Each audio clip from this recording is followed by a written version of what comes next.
दोस्तों स्वागत है आप सभी का हमारे चैनल की एक बिल्कुल ही नई वीडियो के अंदर, जहां पर आज की इस वीडियो के अंदर हम बात करने वाले हैं इस साल की सबसे बड़ी मूवी के बारे में, जिस मूवी का नाम है कल्कि 2898 एडी। एंड इस मूवी की स्टार कास्ट की बात की जाए तो इस मूवी के अंदर प्रभास, कमल हसन, दीपिका पादुकोण, अमिताभ बच्चन, दुलकर सलमान, दिशा पटानी और एक्टर ब्रह्मानंदम जैसे कई सारे बड़े बड़े एक्टर्स हैं। और सही मायनों में देखा जाए तो इन सबकी एक्टिंग की वजह से ये मूवी सच में बहुत कमाल की बनी है। हालांकि सिर्फ एक्टिंग ही नहीं बल्कि इस मूवी का स्टोरी प्लॉट, इसकी कहानी, मूवी के एक्शन सीन्स और वीएफएक्स सब कुछ बहुत कमाल का है। सो इसीलिए आज की इस वीडियो के अंदर हम कल की मूवी की बात करने वाले हैं और आप सबके लिए इस पूरी मूवी की स्टोरी को एक्सप्लेन करने वाले हैं, ताकि आप सभी घर बैठे इस मूवी को एंजॉय कर सकें। तो ये वीडियो काफी कमाल होने वाली है, इसलिए आप सभी इसे पूरे एंड तक जरूर देखना। और अगर आप में से कोई भी हमारे चैनल को पहली बार दिख रहा है तो वो जल्दी से हमारे चैनल को सब्सक्राइब कर लेना। और हाँ, सब्सक्राइब करने के साथ साथ बगल के बेल आइकन को भी और पर सेट कर लेना। और अगर आपको ये वीडियो पसंद आती है तो आप वीडियो को लाइक जरूर करना। और वीडियो को लाइक करने के साथ साथ आप सभी कमेंट्स के अंदर कल की जरूर लिखना। अगर आप सभी कमेंट्स के अंदर कल की लिखेंगे तो उससे मुझे पता लगेगा कि आपको मूवी बहुत पसंद आई है। सो इसीलिए जल्दी से लाइक और कमेंट करिए। और अगर आपको वीडियो देखने के बाद वीडियो पसंद आती है तो उसे शेयर भी करिए। तो आइए अब हम इन सारी बातों को सेट करते हैं और आज की इस कमाल की वीडियो को स्टार्ट करते हैं।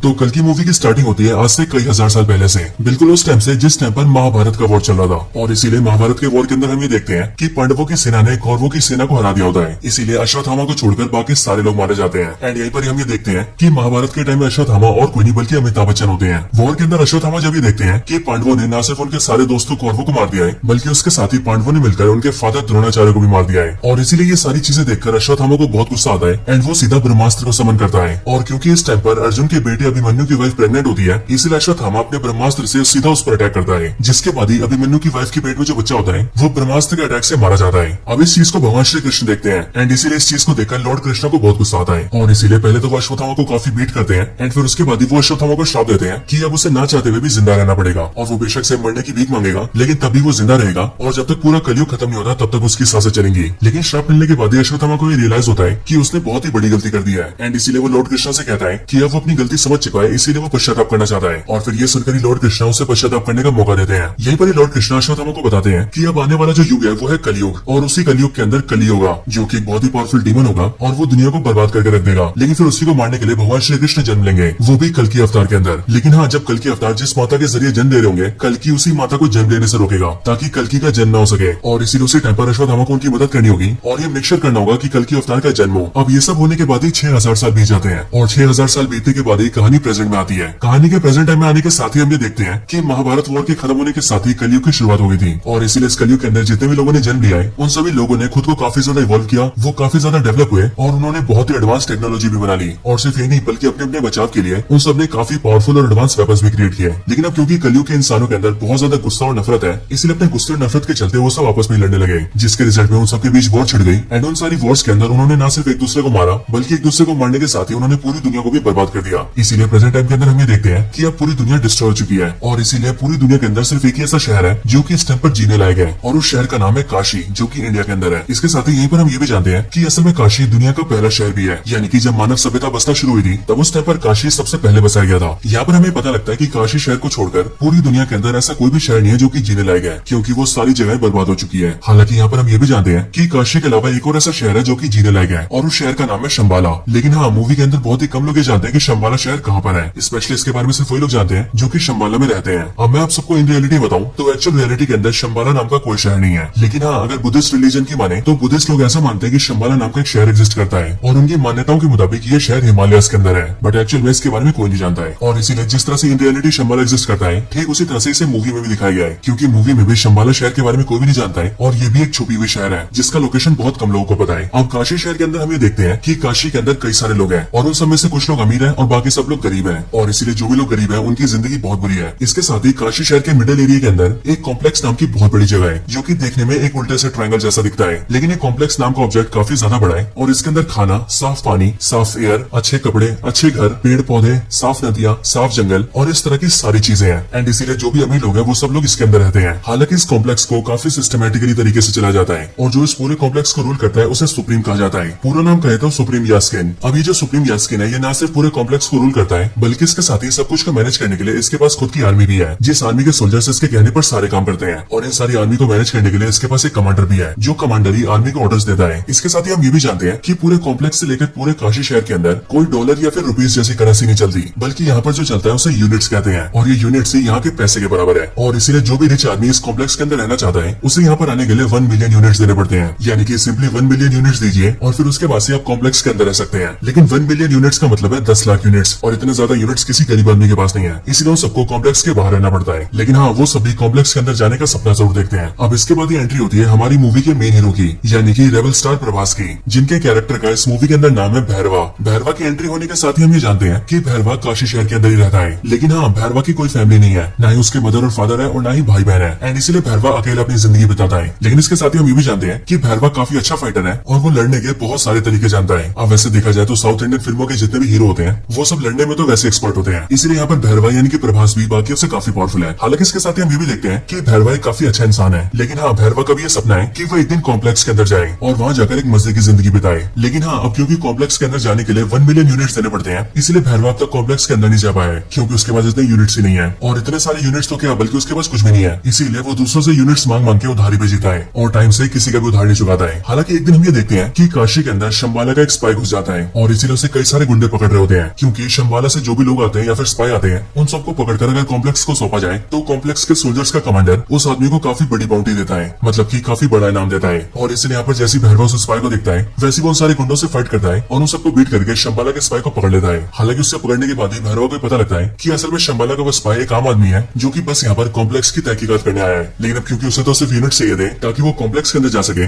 इसीलिए वो स्पाई की बात नहीं मानता है और उसे अपने घर में बंद कर देता है, ताकि कुछ टाइम बाद ही वो उसे कॉम्प्लेक्स को सौंप दे और कॉम्प्लेक्स से उसे 10,000 यूनिट्स मिले। और फिर इसी तरह से धीरे धीरे करके वो कई सारे यूनिट जोड़े और जब उसके पास 1 मिलियन यूनिट्स हो जाए तो वो कॉम्प्लेक्स के अंदर जाए। हालांकि इसके कुछ टाइम बाद ही हम दिशा पटानी को भी देखते हैं, जिसका इस मूवी के अंदर रॉक्सी नाम होता है और वो बेसिकली मूवी के अंदर भैरवा की गर्लफ्रेंड होती है। रॉक्सी जब भैरवा से मिलती है तब हमें पता लगता है कि भैरवा ने उधार लेने के मामले में रॉक्सी को भी नहीं छोड़ा है और उसने रॉक्सी से भी कई सारे यूनिट्स उधार ले रखे हैं। लेकिन इन सबसे हटकर रॉक्सी भैरवा को बताती है कि उसकी कॉम्प्लेक्स के अंदर जॉब लग गई है एंड उसे कल से कॉम्प्लेक्स के अंदर जाना है और वहाँ जाकर साफ सफाई करनी है। लेकिन जैसे ही भैरवा कॉम्प्लेक्स का नाम सुनता है, वैसे वो रॉक्सी से कहता है कि वो कल बस एक दिन के लिए उसे अपने साथ लेकर जाए, क्योंकि उसका भी ये सपना है कि वो कॉम्प्लेक्स को अंदर से देखे। अब इसके लिए रॉक्सी एग्री कर जाती है और वो भैरवा को अपने साथ कॉम्प्लेक्स के अंदर ले जाती है। अंदर आने के बाद ही भैरवा को बहुत खुशी होती है, क्योंकि वो ये देखता है कि कॉम्प्लेक्स अंदर से बहुत सुंदर है, वहाँ बहुत सारा साफ पानी है, खाने के लिए बहुत कुछ है, वहाँ नदियां हैं, जंगल है और इसी तरह की बहुत सारी सुंदर सुंदर चीजें हैं। एंड इसलिए ये सब देखकर भैरवा थोड़ा पागल हो जाता है और वो रॉक्सी के साथ मिलकर सब कुछ के मजे लेने लगता है। लेकिन हाँ, कुछ टाइम बाद ही वो सोल्जर्स के हाथों पकड़ा जाता है, जिस वजह से कॉम्प्लेक्स के सोल्जर्स भैरवा को बाहर निकाल देते हैं। लेकिन हाँ, जब भैरवा को कॉम्प्लेक्स से निकाल दिया जाता है तब उसका कॉम्प्लेक्स के अंदर जाने का और भी ज्यादा मन करने लगता है, क्योंकि उसने कॉम्प्लेक्स के अंदर का ट्रेलर जो देख लिया होता है। एंड इसीलिए भैरवा डिसाइड करता है कि वो जल्दी से जल्दी कॉम्प्लेक्स के अंदर जाकर ही रहेगा और कॉम्प्लेक्स के अंदर ही जिंदगी बिताएगा। अब इसके बाद ही सीन शिफ्ट होता है और हमें सीधा कॉम्प्लेक्स के अंदर का नजारा दिखता है। कॉम्प्लेक्स के अंदर हम एक बहुत बड़ी सी लैब को देखते हैं, जिस लैब के अंदर बहुत सारी लड़कियां होती हैं और कई सारे साइंटिस्ट होते हैं जो कि उस पर रिसर्च कर रहे होते हैं। लेकिन फिर इसके बाद ही हमें कॉम्प्लेक्स का सुप्रीम दिखता है, यानी कि सुप्रीम यास्किन। और फिर यहीं पर ही हमें पता लगता है कि सुप्रीम यास्किन ही एक्चुअल में कली है। बट यहाँ पर हम ये जानते हैं कि कली यानी कि सुप्रीम यास्किन बहुत ही बुरी हालत में होता है। उसकी बॉडी काफी दुबली पतली और कमजोर सी होती है एंड उसके अंदर पावर्स भी नहीं होती है। हालांकि यहीं पर मैं आप सबको बता दूं कि ये जो सुप्रीम यास्किन होता है यानी कि कली, ये एक्चुअल में एक्टर कमल हसन होते हैं, क्योंकि कमल हसन ने इस मूवी के अंदर सुप्रीम यास्किन की एक्टिंग की है। और वैसे यहाँ पर ज्यादा कंफ्यूजन ना हो उसके लिए हम कली को सुप्रीम यास्किन के नाम से नहीं बल्कि कली के नाम से बुलाएंगे। अब यहाँ पर हम ये देखते हैं कि कली बहुत बुरी हालत में होता है और इसीलिए उसे अपनी पावर्स वापस चाहिए होती है एंड वो खुद को फिर से ठीक करना चाहता है, या फिर यूं कहे वो खुद को पावरफुल करना चाहता है। इसके साथ ही हम ये भी जानते हैं कि कली एक्चुअल में ह्यूमंस से बहुत नफरत करता है, क्योंकि कली का ऐसा मानना है कि ह्यूमंस नेचर को डिस्ट्रॉय कर रहे हैं और इन 6000 सालों में जब से कलयुग चलता आ रहा है तब उन पूरे सालों के अंदर ह्यूमंस ने पूरी दुनिया को बर्बाद करके रख दिया है। इसीलिए ह्यूमन बींग्स को जीने का कोई अधिकार नहीं है एंड इसीलिए वो सारे के सारे ह्यूमंस को खत्म कर देना चाहता है। लेकिन उससे पहले वो खुद को पावरफुल करना चाहता है। लेकिन खुद को ठीक करने के लिए और बहुत ज्यादा पावरफुल बनने के लिए कली को एक सीरम की जरूरत है, जो सीरम एक प्रेग्नेंट वुमेन के पेट से निकल सकता है, यानी कि ऐसे वुमेन के पेट से जिसके पेट के अंदर चाइल्ड हो।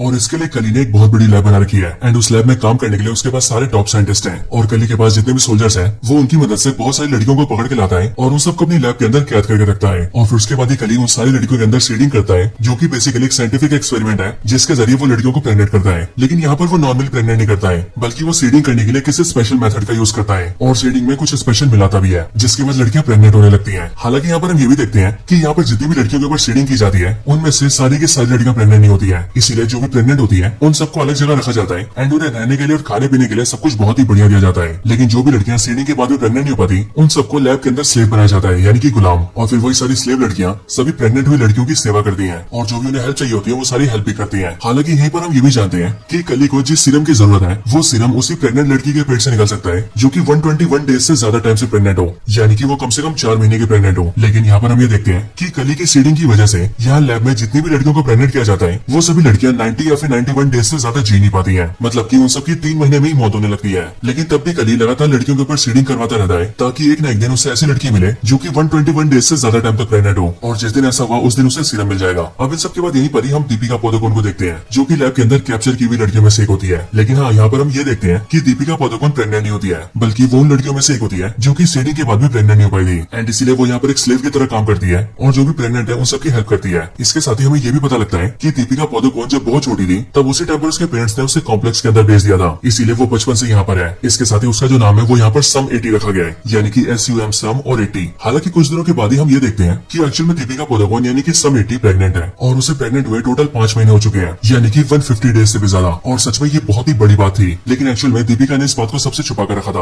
और उसने किसी को पता नहीं लगने दिया था कि वो इतने टाइम से प्रेग्नेंट है। हालांकि इसके कुछ टाइम बाद हम ये भी देखते हैं कि दीपिका के बहुत टाइम छुपाने के बाद भी इस चीज को एक सोल्जर देख लेता है और इसीलिए वो सीधा कॉम्प्लेक्स के कमांडर को बता देता है कि दीपिका 150 डेज से भी ज्यादा प्रेग्नेंट है, और फिर इसीलिए लैब वाले उसे उठा लेते हैं एंड उसकी बॉडी को एक बड़ी सी मशीन में डाल देते हैं एंड उसके पेट से सीरम को एक्सट्रैक्ट करने की कोशिश करते हैं। लेकिन जब एक्सट्रैक्शन को स्टार्ट किया जाता है तब जैसे ही सिर्फ एक ही बूंद एक्सट्रैक्ट होता है वैसे ही एक बूंद के एक्सट्रैक्ट होने के साथ ही वो मशीन रुक जाती है और फिर उसके बाद पावर सप्लाई कट जाती है, लाइटें धीरे धीरे करके जलने बुझने लगती है एंड आसपास की सारी चीजें हिलने लगती है। और फिर इसी टाइम पर दूसरी तरफ हम ये देखते हैं कि यहाँ से थोड़ी दूरी पर एक टेम्पल होता है और उसी टेम्पल के अंदर अश्वत्थामा होता है जो कि वैसे तो काफी टाइम से मेडिटेशन में होता है, लेकिन अभी अचानक से उसकी आंखें खुलती हैं और वो इस बात को फील करता है कि कल के अवतार जन्म लेने वाले हैं और इसीलिए भगवान उसे संकेत दे रहे हैं कि वो उनके जन्म होने में कोई बाधा न आने दे। एंड फिर इसके लिए अश्वत्थामा वहां से निकल जाते हैं और वो उसी वुमेन को ढूंढने लगते हैं जो वुमेन कल के अवतार को जन्म देने वाली है। हालांकि इसी टाइम पर हमें भी ये पता लग जाता है कि असल में जो कल के अवतार को जन्म देने वाली है वो और कोई नहीं बल्कि दीपिका पादुकोण है, यानी कि सम 80। इसके बाद ही हम कॉम्प्लेक्स में देखते हैं जहाँ पर सिर्फ एक बूंद सीरम के निकलने के बाद ही एक्सट्रैक्शन रुक गया था। लेकिन फिर इसके अगले पल ही हम ये देखते हैं कि जिस मशीन के अंदर दीपिका होती है उसी मशीन के अंदर उसकी एक फ्रेंड आ जाती है जो कि दीपिका की तरह ही एक स्लेव थी और वो दीपिका को वहां से निकाल लेती है एंड वो एक खुफिया रास्ते से होते हुए काफी नीचे आ जाती है। वहां पर आने के बाद ही वो दीपिका को बताती है कि वो असल में शंबाला की एक स्पाई है एंड वो पिछले 2 सालों से कॉम्प्लेक्स के अंदर है और यहाँ आकर वो सारी इन्फॉर्मेशन इकट्ठा कर रही है ताकि वो सबके बारे में शंबाला शहर के अंदर बता सके। नीचे लाने के बाद ही वो दीपिका को गेट के पास ले आती है और वो दीपिका को बताती है कि यहाँ पर एक खुफिया गेट है जहाँ से वो लोग कॉम्प्लेक्स से बाहर निकल सकते हैं। इसके साथ ही वो ये भी बताती है कि उसने अपने कुछ दोस्तों को सिग्नल देकर वहाँ पर बुला लिया है और इसलिए वो चाहती है कि दीपिका वहाँ से निकल जाए, जिसके बाद उसके दोस्तों से सीधा शंबाला ले जाएंगे और वहाँ पर वो सुरक्षित रहेगी। हालांकि दीपिका उससे ये पूछती है कि वो आखिर ये सब क्यों कर रही है, जिस पर वो दीपिका को बताती है कि असल में शंबाला एक काफी पवित्र शहर है एंड वहाँ पर हम सबका ये मानना है कि एक औरत भगवान को जन्म देगी, यानी कि कल की अवतार को, जिसके बाद ही वो कल के अवतार सारे इंसानों का भला करेंगे। और इसी उम्मीद पर हमारा पूरा शंबाला शहर जी रहा है एंड मुझे ऐसा लगता है कि तुम ही वो औरत हो जो कि भगवान को जन्म देने वाली है, इसीलिए मेरा कर्तव्य है कि मैं तुम्हारी जान बचाऊं। इसके बाद वो दीपिका से कहती है कि वो यहाँ से बाहर निकल जाए और उसके पीछे सोल्जर्स ना आए, इसीलिए उन्हें रोकने के लिए वो यहाँ पर रुकेगी। ये सुनकर दीपिका वहाँ से बाहर आ जाती है और बाहर आने के बाद ही वो देखती है कि उसके सामने शंबाला के 3 और एजेंट्स होते हैं जो कि दीपिका को ले जाने के लिए एक बड़ी सी गाड़ी लेकर आए होते हैं। वो तीनों जल्दी से दीपिका को बिठाते हैं और उसे लेकर वहाँ से निकल जाते हैं और जल्दी से जल्दी शंबाला पहुंचने की कोशिश करते हैं। हालांकि इसके बाद हम कॉम्प्लेक्स में देखते हैं कि कमांडर को पता लग जाता है कि सम 80 वहाँ से निकल चुकी है और इसीलिए वो अपने सारे सोल्जर्स को उसके पीछे लगाता है एंड सबसे कहता है कि वो उसे पकड़ कर लेकर आए। इसके साथ ही वो शहर के अंदर भी अनाउंस कर देता है कि जो भी सम 80 को पकड़ कर लाएगा उसे इनाम के तौर पर 5 मिलियन यूनिट्स मिलेंगे। एंड इसलिए यहाँ पर हम ये देखते हैं कि इस वाले ऑफर को भैरवा भी देखता है और इसलिए वो सोचता है कि अगर उसने सम 80 को पकड़ लिया तो उसे 5 मिलियन यूनिट्स मिलेंगे एंड देन उसके बाद वो बड़े आराम से कॉम्प्लेक्स के अंदर जा पाएगा और इसलिए वो भी दीपिका की यानी कि सम 80 की तलाश में निकल जाता है। इधर जो 3 लोग दीपिका को शंबाला लेकर जा रहे थे हम उनके बारे में भी जानते हैं एंड यहाँ पर हमें पता लगता है कि इनके नाम वीरान और कायरा होते हैं एंड इन दोनों के साथ इनका एक और साथी होता है। और यहाँ पर हम ये भी देखते हैं कि यहाँ पर कायरा दीपिका से उसका नाम पूछती है, जिस पर वो उसे बताती है कि उसका नाम सम 80 है, पर फिर वो दीपिका से कहती है कि उसे उसका नाम सम 80 नहीं रखना चाहिए बल्कि इससे बढ़िया उसे उसका नाम सुमति रखना चाहिए। और फिर यहीं से हम ये देखते हैं कि दीपिका अपना नाम सम 80 नहीं बल्कि सुमति रख लेती है। हालांकि इसके कुछ टाइम बाद हम ये देखते हैं कि कॉम्प्लेक्स के सोल्जर इन्हें ढूंढ लेते हैं और इसीलिए वो लोग इन पर अटैक कर देते हैं और सुमति को वहाँ से ले जाने की कोशिश करते हैं। पर फिर उसी टाइम पर यहाँ पर एंट्री होती है अश्वत्थामा की, यानी कि अमिताभ बच्चन की, जो कि यहाँ पर जैसे आते हैं वैसे वो सारे सोल्जर्स को बीट कर देते हैं और इन सबको पेल पाल के वो सुमति को बचा लेते हैं एंड वो सुमति से ये भी कहते हैं कि अब से वही उसकी हिफाजत करेंगे क्योंकि वो बहुत ही जल्दी भगवान को जन्म देने वाली है। हालांकि इसके कुछ टाइम बाद ही हम ये देखते हैं कि वहाँ पर भैरवा भी आ जाता है जिसने की सुमति को ढूंढ लिया होता है और इसीलिए यहाँ पर आने के बाद ही वो सुमति को ले जाने की कोशिश करता है, जिस वजह से भैरवा और अश्वत्थामा दोनों के बीच फाइट होती है एंड इसी फाइट में अश्वत्थामा भैरवा को पटक देता है और उसे बुरी तरह से हरा देता है, जिसके बाद वो सब लोग सुमति को लेकर सीधा शंबाला निकल जाते हैं। इधर दूसरी साइड जैसे कमांडर को पता लगता है कि सोल्जर्स को सुमति मिली थी वैसे वो अपने कई और सोल्जर्स के साथ मिलकर सीधा उसी जगह पर आ जाता है जहाँ पर भैरवा और अश्वत्थामा की फाइट हुई थी।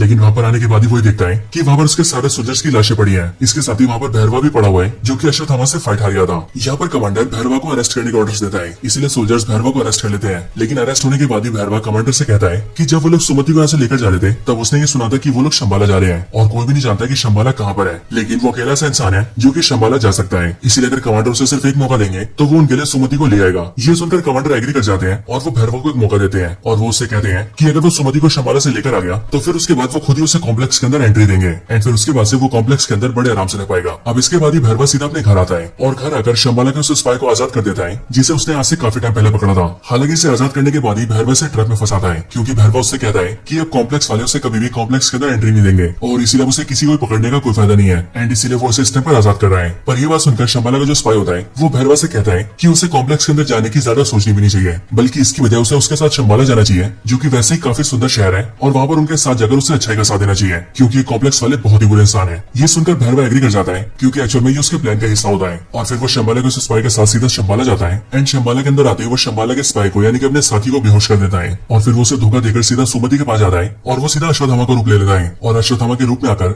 वो सुमति को अपने साथ ले जाने लगता है। लेकिन बाहर आते उसे अश्वत्थामा घेर लेता है जिसके बाद ही भैरवा और अश्वत्थामा के बीच एक और फाइट होती है। लेकिन अब क्योंकि भैरवा इस बार तैयारी करके आता है इसलिए वो अश्वत्थामा को काफी अच्छी टक्कर देता है। लेकिन इन दोनों के फाइट के दौरान ही हम ये देखते हैं कि शंबाला के पास कॉम्प्लेक्स का कमांडर अपने बहुत सारे सोल्जर्स के साथ आ जाता है और वो सीधा शंबाला पर अटैक करके अंदर घुस जाता है जिसके बाद शंबाला के सारे सोल्जर्स इकट्ठा होते हैं और फिर शंबाला के सोल्जर्स और कॉम्प्लेक्स के सोल्जर्स दोनों के बीच फाइट होती है और यहाँ पर हम एक बहुत ही बड़ी वॉर को देखते हैं। लेकिन इस वॉर के अंदर कमांडर अपने सोल्जर्स के साथ मिलकर शंबाला के सारे सोल्जर्स को बहुत बुरी तरह से मारा होता है। इस टाइम पर हमें यह भी पता लगता है कि असल में अश्वत्थामा के हाथ में जो हथियार है वो एक्चुअल में उसका नहीं बल्कि कर्ण का हथियार है एंड इसलिए यहाँ पर अश्वत्थामा के हाथ का जो हथियार होता है वो अचानक से गिरकर सीधा भैरवा के हाथ में आ जाता है। लेकिन जैसे वो भैरवा के हाथ में आता है वैसे वो हथियार चमकने लगता है और भैरवा की पावर्स भी बहुत ज्यादा बढ़ जाती है और फिर सीधा यहाँ पर फ्लैशबैक आता है और फ्लैशबैक के जरिए हम ये जानते हैं कि असल में भैरवा ही महाभारत के टाइम का अर्जुन है और यहाँ पर उसकी अर्जुन वाली असली पावर्स जाग चुकी है और फिर इसके लिए भैरवा कुछ टाइम के लिए अर्जुन बन जाता है और वो सीधा कमांडर के सारे सोल्जर से लड़ने लगता है एंड फिर वो सारे सोल्जर्स को मार देता है और एंड में वो कमांडर को भी मार देता है और फिर इस तरह से वो सुमति को बचा लेता है। लेकिन फिर जैसे वो अपने हथियार छोड़ता है वैसे हम ये देखते हैं कि वो एक बार फिर से भैरवा बन जाता है यानी कि वही भैरवा जिसे कॉम्प्लेक्स के अंदर जाना है और इसीलिए होश आते वो सीधा सुमति को उठाता है और उसे लेकर अपनी गाड़ी में बैठ जाता है और वहां से सीधा अपनी गाड़ी को फ्लाई करता है और शंबाला से निकल जाता है। इस टाइम पर अश्वत्थामा से रोकने की कोशिश करता है लेकिन वो भी भैरवा को रोकने में फेल हो जाता है और भैरवा सुमति को लेकर अपने साथ निकल जाता है। अब इसके बाद हमें सीधा कॉम्प्लेक्स का सीन दिखाया जाता है जहाँ पर हम कली को देखते हैं। अब आपको याद हो तो जिस टाइम पर सुमति का एक्सट्रैक्शन चल रहा था उस टाइम पर मशीन के बंद होने तक वहाँ पर एक बूंद सीरम को निकाल लिया गया था एंड इसलिए यहाँ पर हम ये देखते हैं कि उसी एक बूंद सीरम को सीधा कली के हाथ में दिया जाता है और फिर कली जैसे उसे लेता है वैसे सीरम के उस एक बूंद को वो अपनी बॉडी में डाल लेता है और जैसे वो एक बूंद सीरम कली की बॉडी में जाता है वैसे हम ये देखते हैं कि कली की दुबली पतली और कमजोर सी बॉडी बहुत ही पावरफुल और मस्कुलर हो जाती है और वो बहुत ज्यादा शक्तिशाली हो जाता है। और फिर इसके बाद कली डिसाइड करता है कि अब उसे बाकी का पूरा सीरम चाहिए और इसके लिए वो खुद ही सुमति को ढूंढेगा और उसके अंदर से सारा सीरम निकाल लेगा और जब ऐसा होगा तब कली इतना ज्यादा पावरफुल हो जाएगा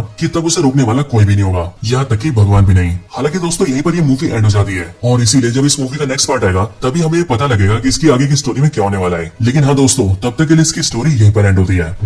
सो दोस्तों यही थी वीडियो कल की मूवी के ऊपर। आप सबको इस मूवी की स्टोरी और हमारी वीडियो कैसी लगी ये आप मुझे कमेंट्स के अंदर जरूर बताना और अगर आप सभी का कोई और रिकमेंडेशन हो तो वो भी मुझे कमेंट्स के अंदर बता सकते हैं। बाकी वीडियो पसंद आई हो तो उसे लाइक जरूर करें और कमेंट्स के अंदर भी कल की जरूर लिखें। आप वीडियो को लाइक और कमेंट जरूर करना क्योंकि जब आप वीडियो को लाइक करेंगे और कमेंट्स के अंदर कल की लिखेंगे तब हमें भी पता लगेगा कि आप सबको वीडियो बहुत पसंद आई है। और हाँ अगर आपको सच में वीडियो ज्यादा पसंद आई हो तो आप वीडियो को लाइक और कमेंट करने के साथ साथ वीडियो को शेयर भी कर देना ताकि आपके साथ साथ आपके सारे दोस्त भी इस वीडियो को देखकर मूवी की स्टोरी जान पाएंगे। तो बस आज की इस वीडियो में इतना ही। इस वीडियो को यहीं पर एंड करते हैं। मैं मिलता हूँ आपसे ऐसे किसी और बेहतरीन वीडियो में, तब तक के लिए गुड बाय।